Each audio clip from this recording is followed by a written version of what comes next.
James's first love was diagnosed with a terminal illness and didn't have much time left. Just as we were about to board a plane for a family vacation, James received the news and immediately abandoned his family, leaving them with me while he rushed to be by his ex's side. Furious, I suggested we break up. He retorted, "She's dying. Is it too much to ask that I help her complete her bucket list?" Later, after fulfilling his ex's last wishes, he knocked on my door and asked if I was still angry. The little munchkin behind me mimicked my response in a cute voice, "Go cool off somewhere else." James had always been attentive to detail, while I tended to be more carefree. During our 3-year relationship, he pampered me like a child. He remembered my menstrual cycle, all my food allergies, would warm my cold feet on his thighs when we slept in winter, and in summer, he'd drowsily cover me with a blanket in the middle of the night to prevent me from catching a chill. Our friends, seeing how he'd hold my hand even when crossing the street, urged us to get married and have kids soon, telling us to stop showing off and experience the hardships of married life. James would laugh and pull me close. "Even if we get married and have kids, Sophia won't suffer one bit. We'll book the best private hospital and the best postpartum care center." During a long weekend, James wanted to introduce me to his family and had arranged an international family trip. They say that traveling together before marriage is the best test for a relationship. All flaws are magnified during a trip, and you'll know if you can make it work after just one try. I was even more nervous about being tested along with his whole family, but James assured me that I didn't need to worry about anything.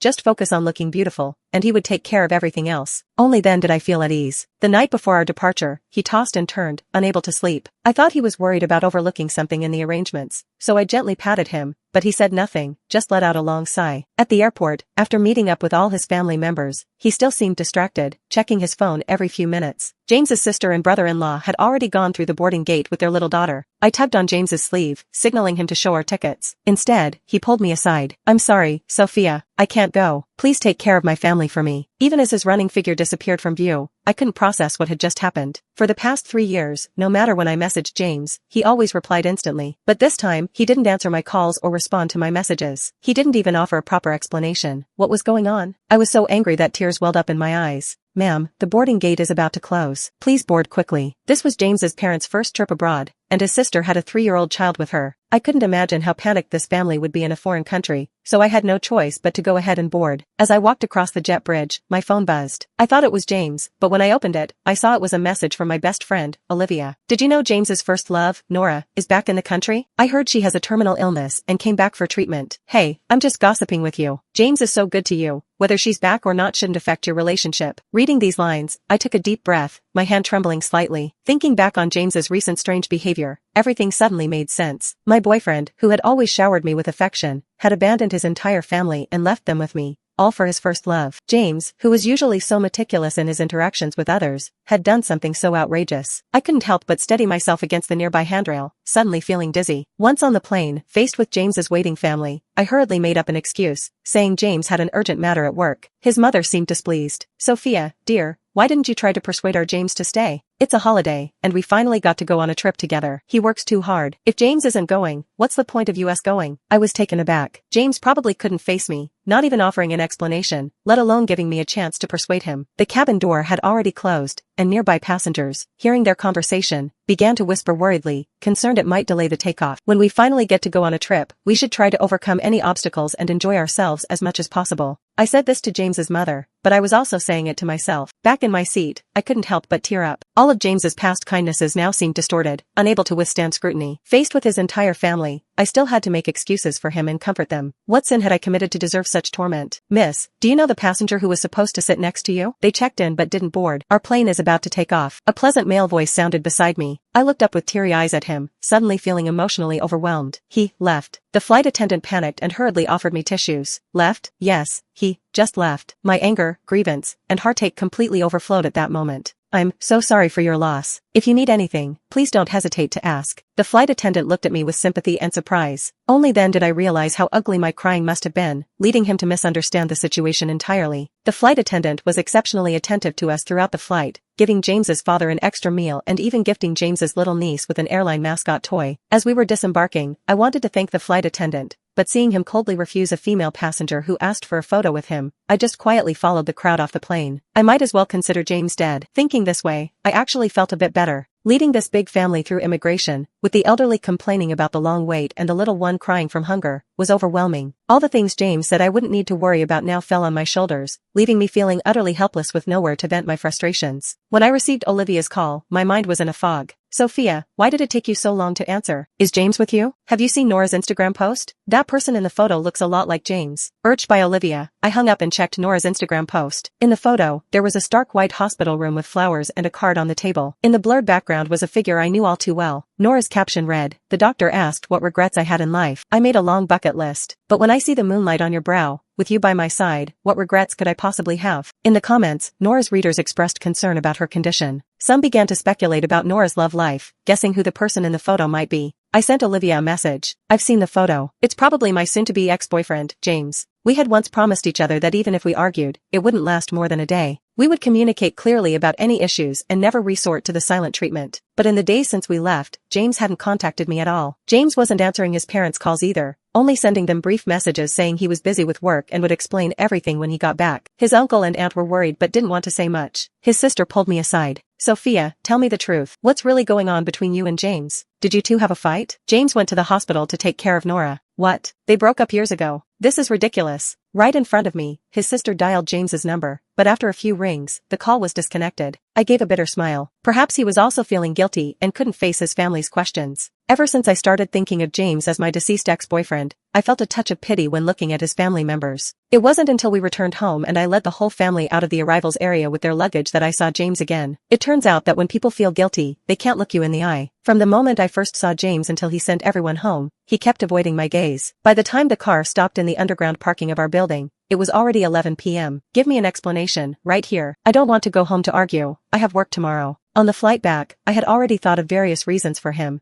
but I still wanted to hear it from his own mouth. "Nora is back. She has late-stage cancer. The doctors say she doesn't have much time left." And then? James turned his head to look at me, probably not understanding why my response was so cold. "She has no family or close friends here. I'm the only familiar person she has in the country, so she asked if I could go to the hospital to keep her company. I really couldn't refuse. You know, I owe her too much. I know I didn't handle this well, and I'm sorry you had to suffer through the trip. But I promise, there's nothing between us. It's not what you think." I opened the car's dashcam records, only to find that the footage from the past few days had been completely deleted. "I wasn't thinking anything about you two, but James, what exactly are you feeling guilty about?" "I just didn't want you to get angry, but I swear, I didn't do anything inappropriate. You should trust me." Suddenly, I realized that our past tenderness had blinded me, making me completely unaware of the huge difference between James and me in our views on relationships. He felt that as long as he didn't do anything substantially out of line, he had nothing to be ashamed of in our relationship. But what I wanted was undivided attention in a relationship. I stared at that face, the face I once adored, now feeling utterly unfamiliar. "James, I've been thinking about this the whole way back. Let's break up." "Sophia, how can you be so cold? Nora is dying. Is it too much to ask to help her fulfill her last wishes? Do we really have to break up over this? If marrying you was her dying wish, would you agree to that too?" James wanted to say something but couldn't get the words out. It seemed James didn't have a clear line in his mind. He didn't know what he needed to stand firm on for the sake of our relationship. "Find somewhere else to stay tonight. I'll move out tomorrow." I suddenly felt so exhausted, not wanting to argue for even one more minute.